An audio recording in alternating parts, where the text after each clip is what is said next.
بالله من الشيطان الرجيم بسم الله الرحمن الرحيم وإلهكم إله واحد لا إله إلا هو الرحمن الرحيم إن في خلق السماوات والأرض واختلاف الليل والنهار والفلك التي تجري في البحر بما ينفع الناس وما أنزل الله من السماء من ماء فأحيا به الأرض بعد موتها وبث فيها من كل دابة وتصريف الرياح والسحاب المسخر بين السماء والأرض لآيات لقوم يعقلون صدق الله العظيم وإلهكم إله واحد۔ اس آیت مبارکہ کے اندر اللہ رب العزت مشرکین کے خیال کا رد فرما رہے ہیں کہ پچھلی آیت کے اندر اللہ رب العزت نے اپنا فیصلہ سنایا کہ جو لوگ حالت کفر کے اندر مر گئے ان پر اللہ کی لعنت ہے، فرشتوں کی لعنت ہے، تمام لوگوں کی لعنت ہے، اور وہ ہمیشہ ہمیشہ کے لیے جہنم کے اندر رہیں گے۔ تو اس سے مشرکین کے دماغ کے اندر یہ بات آئی کہ ہمارے تو خدا بہت سارے ہیں، اگر ایک خدا نے ہمارے لیے یہ فیصلہ کر دیا ہے کہ ہم دائمی جہنم ہے اور ہمیشہ ہمیشہ کے لیے ہم جہنم میں رہیں گے، تو ہم تو دوسرے خدا کے پاس چلے جائیں گے اور اس سے پناہ مانگ لیں گے، اور اس کے کیے ہوئے فیصلے کو جو ہے وہ دوسرا خدا ختم کر دے گا اور ہمیں چھڑا لے گا اور بچا لے گا۔ تو اس کی اللہ رب العزت تردید فرما رہے ہیں وَإِلَٰهُكُمْ إِلَٰهٌ وَاحِدٌ، کہ کسی کے دماغ کے اندر، ذہن کے اندر یہ فطور نہیں ہونا چاہیے، یہ بات نہیں ہونی چاہیے، الہ اور معبود وہ ایک ہی ہے اور وہ میں ہوں، میرے سوا اس کائنات میں کوئی نہیں ہے اور میرے فیصلے اٹل ہیں، میرے فیصلے کے اندر کسی کو جرأت اور طاقت نہیں ہے کہ وہ کسی بھی قسم کی کوئی مداخلت کر سکے۔ آگے اسی کی تفصیل فرمائی لا الہ الا هو الرحمن الرحیم، اور اس دلیل کے اندر جب اللہ تعالیٰ نے اپنی معبودیت کو بیان فرمایا کہ نہیں ہے کوئی معبود میرے علاوہ، میں ہی برحق معبود ہوں، میں ہی اللہ ہوں، میرے علاوہ کوئی کچھ نہیں ہے، تو ساتھ صفات اپنی ذکر فرمائی رحمان اور رحیم، کہ دنیا اور آخرت کے اندر شفقت و محبت، صحت و دولت اور جو بھی نعمتیں ہیں انسان اعضائے رئیسہ کے ساتھ اس دنیا کے اندر زندگی گزار رہا ہے، یہ ساری کی ساری نعمتیں وہ میری طرف سے ہیں اور میری عطا کردہ ہیں۔ دنیا کے اندر کافر اور مسلمان جو میری نعمتوں کا استعمال کر رہے ہیں یہ میری شفقت ہے، آخرت کے اندر جو میرے رحمت سے مستفید ہوں گے صرف مسلمان، وہ میری رحمت ہے۔ تو جب یہ سب کچھ جو دنیا کے اندر میرے انعامات سے استفادہ ہو رہا ہے وہ ساری کی سارے نعمتیں میری ہیں اور میری عطا کردہ ہیں اور میری رحمت سے سب کچھ ہو رہا ہے، تو پھر کوئی دوسرا نہیں ہے جو کل میدان محشر میں تمہیں مجھ سے بچا سکے اور تمہاری کوئی سفارش کر سکے۔ مشرک اور کافر کے لیے میں نے یہ فیصلہ کر دیا ہے کہ وہ جہنمی ہے اور ہمیشہ ہمیشہ کے لیے جہنم میں رہے گا، لہٰذا یہ دنیا ہے، دار العمل ہے۔ سوچ لو، تمہیں یہ بات بار بار بتائی جا رہی ہے اور کہی جا رہی ہے کہ اللہ ایک ہے، اس پر ایمان لاؤ اور اس کے نبی مکرم صلی اللہ علیہ وسلم کی نبوت اور ختم نبوت پر ایمان لاؤ۔ اسی طرح آج بیچارے مسلمان بعض وہ بھی اس قسم کا معاذ اللہ جو ذہن کے اندر عقیدہ بنا لیتے ہیں کہ اگر ہمیں کسی مسئلے کے اندر کا اللہ نے پکڑ لیا تو ہمارا فلانا پیر یا فلانا فقیر یا فلانا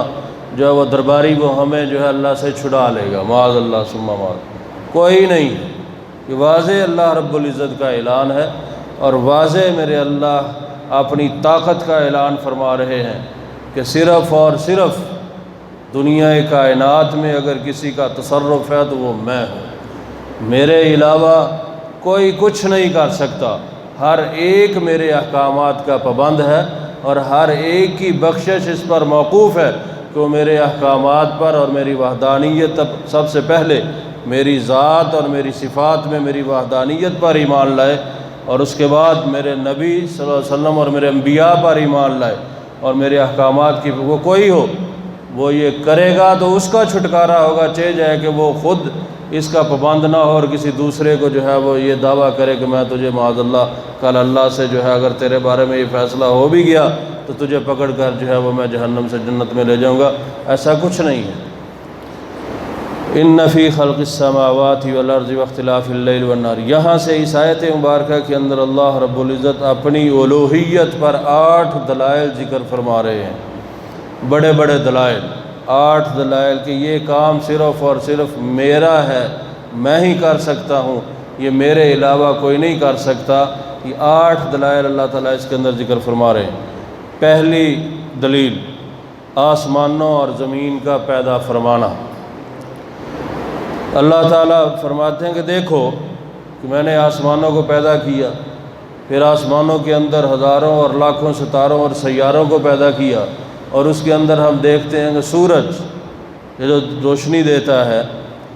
اس کے بعد چاند، سورج جو ہے وہ زمین سے کئی گنا زیادہ بڑا ہے، ہمیں تو فاصلے کی وجہ سے مختصر اور چھوٹا نظر آتا ہے، وہ زمین سے کئی گنا بڑا ہے، یہ سائنس ہماری بتلاتی۔ چاند کتنا بڑا جو ہے وہ سیارہ ہے، اسی طرح کہکشاں ہم رات کو دیکھتے ہیں آسمان کے اوپر ہزاروں نہیں لاکھوں کی تعداد میں، تو یہ اللہ تعالیٰ فرماتے ہیں کہ سارا نظام میرا ہے، یہ سب کچھ بنانے والا اور یہ خوبصورت نظام اس کو چلانے والا یہ میں ہوں۔ ہے کوئی جو اس طرح کا جو ہے وہ آسمان کو پیدا کر کے دکھا سکے؟ والارض، اسی طرح زمین، کہ زمین میں نے تمہارے لیے بچھونا بنا دی ہے، کہ اس کو بالکل معتدل کر دیا ہے کہ اس کے اوپر تم اپنے مکانات بناتے ہو، اس کے اوپر چلتے پھرتے ہو اور آرام سے اس کے اوپر اپنی زندگی بسر کر رہے ہو، تو یہ زمین کا بچھونا بنانا یہ میرا ہی کام ہے۔ اور پھر اس کے اندر جو پوشیدہ دولتیں ہیں، اس سے نکلنے والا غلہ، پھر اس کے بعد اس سے نکلنے والی معدنیات اور اس سے نکلنے والے دیگر خزانے، ان سے تم مستفید ہو رہے ہو، تو یہ میرے ہی بنائے ہوئے ہیں۔ ہے کوئی جو اتنی طاقت اور قدرت رکھتا ہو کہ جو تمہارے لیے ایسا آسمان مزین اور خوبصورت اور ایسی زمین جو پیدا کر سکے؟ جب نہیں ہے کوئی ایسا بنانے والا اور پیدا کرنے والا، یہ کام سارے میں کرنے والا ہوں، تو پھر مان لو کہ الہ صرف ایک ہے اور وہ میں ہوں۔ دوسری دلیل اللہ تعالیٰ فرماتے ہیں واختلاف اللیل والنہار، اور رات کا جانا دن کا آنا، دن کا جانا رات کا آنا، یہ میرا ہی کام ہے۔ اگر مستقل طور آگے آیتیں آئیں گی قرآن پاک کے اندر، اللہ تعالیٰ فرماتے ہیں، چیلنج کر کے اللہ تعالیٰ فرماتے ہیں کہ اگر میں چاہوں تو ہمیشہ رات ہی رات کر دوں، ہے کوئی اس کو دن میں بدلنے والا؟ اگر میں چاہوں تو دن ہی دن رکھوں، ہے کوئی جو دن کو رات میں بدل دے؟ چیلنج اللہ تعالیٰ آگے فرما رہے ہیں۔ یہاں تو بتلایا کہ رات کو دن میں بدلنا، دن کو رات میں بدلنا یہ میرا اختیار ہے، یہ میں کرتا ہوں، اور رات کو دن میں بدلتا ہوں۔ دن آتا ہے جو تمہارے لیے روشنی ہوتی ہے، تم اس کے اندر کام کرتے ہو اور اپنی جو ہے وہ روزی کے اسباب اس کے اندر تلاش کرتے ہو۔ اگر ہمیشہ ہی دن رکھوں تو تمہیں آرام کا موقع نہ ملے، اور میں رات بناتا ہوں تاکہ تم سکون سے سو سکو اور اپنے آپ کو آرام دے سکو، اور اس کے اندر جو ہے وہ تم اپنا سکون کر سکو۔ اگر میں ہمیشہ رات ہی رکھوں، دن نہ لاؤں، تو پھر تمہارے لیے اندھیرا ہی اندھیرا ہوگا، کوئی تمہارے لیے روزی کے اسباب جو ہے وہ تلاش کرنا مشکل ہو جائیں گے۔ تو کون ہے جو تمہارے لیے سارا نظام کرتا ہے؟